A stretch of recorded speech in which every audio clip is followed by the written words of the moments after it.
Hello, welcome to Econometrics Melody. In this video, we'll discuss about the Cauchy distribution. And before that, let us see some of the useful functions. Let us calculate the e to the power something, Euler number to the power something, and Euler number to the power 1 is the Euler number itself, and Euler number to the power minus 12 is this small number nearly 0. Now let us see another useful function, how to be calculate the natural logarithm of certain numbers. So in case of natural logarithm, the base is the Euler number itself. That is why we get the natural logarithm of Euler number h1, and we cannot calculate the natural logarithm of 0. It is undefined. Exponential and logarithm are inverse to each other. That is why in such case we get the input as the result. Now let us see the relationship between factorial and gamma. Gamma n is equals to n minus 1 factorial. This is what we want to show by the help of this example. Therefore, gamma 12 is equals to 11 factorial. Gamma 9 is equals to 8 factorial. We cannot calculate the factorial of decimal numbers. Well, we can always calculate the gamma of the decimal numbers. Now let us see some of the useful formulae of the Cauchy distribution, and in our next section we will calculate the value of PDF and CDF associated with Cauchy distribution, making use of this generic formula. First of all, the mean of the Cauchy distribution is undefined. Parameter A is called the location parameter, and parameter B is called the scale parameter. And the variance of the Cauchy distribution is also undefined, and we get the maximum value of the Cauchy distribution when x is equals to A or the location parameter. Now let us see the formula to calculate the PDF. PDF is equals to 1 divided by pi b into b square divided by x minus a square plus b square. So when x is equals to a, this term will result as 1, and we are left with 1 divided by pi b, which is the maximum value when x is equals to a. Similarly, we can calculate the CDF by making use of this formula. CDF is equals to 1 divided by pi into arc10, the value of arc10, x minus a divided by b plus half. Now let us use the generic formula as well as the Stata function to calculate the CDF of the Cauchy distribution. And for the first parameter, it is a, the location parameter. The second parameter is b, that is our scale parameter, and the value of x. So this is our Stata function to calculate the CDF, while this is our generic formula, 1 divided by pi into arc10 of, this is x minus a, and divided by b plus half. Now let us see, both of them should yield the same result, and it is 56%. And the Cauchy CDF, it is our Econometrics Melody written program to calculate the CDF of the Cauchy distribution for the parameter a, and this is our scale parameter b. So 56% for when x is equals to 8.1, 56% when x is equals to 8.1, somewhere over here. Now let us see another example. This time our location parameter is 5 and the scale parameter b is equals to 2 for the value of x is 3. Let us say both of the formulas should yield the same result. It is 25% when x is equals to 3. It is 25% nearly over here, and when x is equals to 3. Now let us repeat the same process and let us say another example. This time the location parameter is 2 and the scale parameter is 1, and the value of x is 2.5. And what is the probability of getting x less than or equal to 2.5? It is 65%. And let us see it by the help of the graph as well. For 2.5, it is 65%, somewhere over here.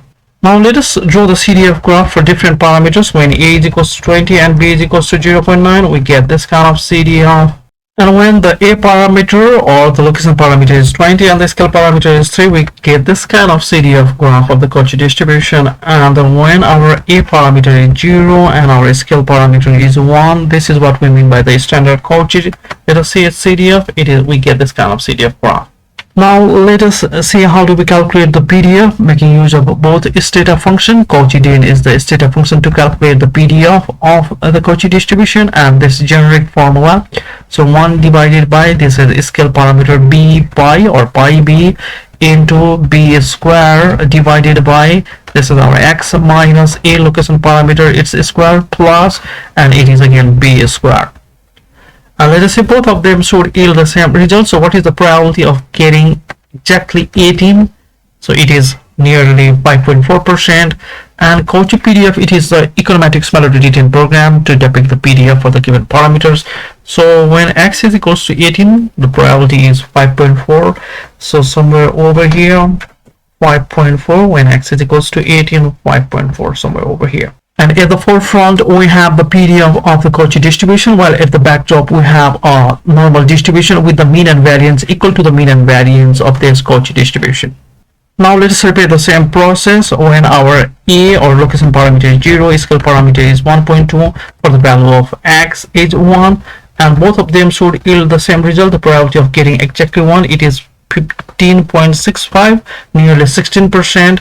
And let us see whether we get the same result or not when x is equals to 1, exactly 1, somewhere over here, and it is 16%, somewhere over here. Another example, this time we are going to keep our A or the location parameter is 2 and the scale parameter is 0.6. For the value of x is 2, let us say both of them should yield the same result. Probability of getting x is exactly 2, it is 53%. And let us see whether we get the same result.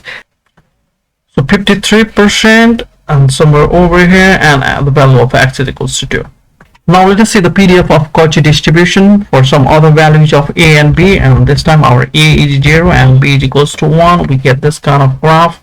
And when the value of a is 0 and the value of b is this point, and we get this kind of graph. And when the value of a is 0 and the value of b is this point. And for this scale parameter, the maximum of normal distribution is equal to the maximum of the Cauchy distribution.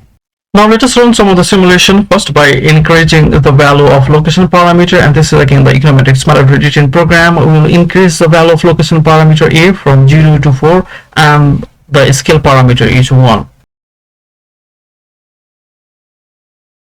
So changing the location parameter is simply going to shift the graph towards the right. It is some sort of translation. And let us reinforce this concept. Now we are going to increase the location parameter a from 5 to 10 while our scale parameter is 2. Now this time let us change the scale parameter b, and b will increase every time by 0.5. This is again an Econometrics Melody written program. Our a or the location parameter is 0, and we are going to increase the value of b from 1 to 4.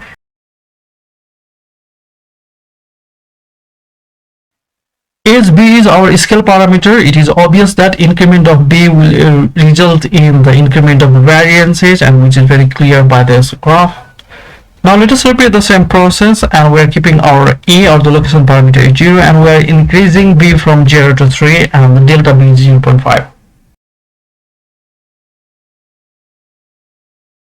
Let us again reinforce this concept, and we are keeping the value of location parameter as 3, and the b or the scale parameter increases from 0 to 5 at the rate of 0.5. So with the increase in b, the variance of the Cauchy distribution, it is increasing. Now let us see the area graph, which is helpful for the hypothesis testing. One-day hypothesis testing. This is a program written by Econometrics Melody. So here our location parameter a is equals to 3. That is why this Cauchy distribution is centered at the location parameter 3, and the scale parameter b is equals to 1, and our null hypothesis x is equals to 1, and we want to test the one-tailed test. Two alternative hypotheses, either x is less than 1 or x is greater than 1. So we see that the p-value for both the alternative hypotheses, they are greater than our significance of level either 5% or 1%. That is why we fail to reject the null, and we conclude that the value of x is equals to 1 in this case. If a certain process follows a Cauchy distribution with the location parameter 0 and the scale parameter 0.7, and in that case, can we test the hypothesis whether x is equals to -8? So this is the graphical depiction for that condition. Our null hypothesis x is equals to -8, and we want to test the alternative hypothesis either x is less than -8 or x is greater than -8, depending on the situation. So for the alternative hypothesis x is less than -8, the probability is only 3%. So if our significance level is 5%, then we see that p-value is quite less than our significance level. That is why we reject the null, and in this case we conclude that the value of x is actually less than -8. But in the same case, if our significance level is 1%, then in that case our p-value is greater than 1%. That is why we fail to reject the null, and we would conclude that the value of x is in fact minus 8.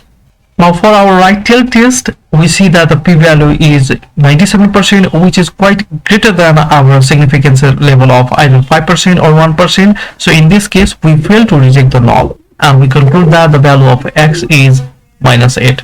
Now let us see another example. This time we are going to simply change the scale parameters to 2, and we want to test the hypothesis whether the x is equals to 6. So our null hypothesis x is equals to 6, and we have two alternative hypotheses. So for the left tail test, p-value is 90%, and for the right tail test, our p-value is 10%. So in this case, the p-value in either of the cases is quite greater than our significance level of either 5% or 1%. That is why we fail to reject the null, and we conclude that the value of x is equals to 6. Now we just change the scale parameter to be 0.9, and if a certain process follows the Cauchy distribution with these given parameters, and we want to test the null hypothesis whether x is equals to 7.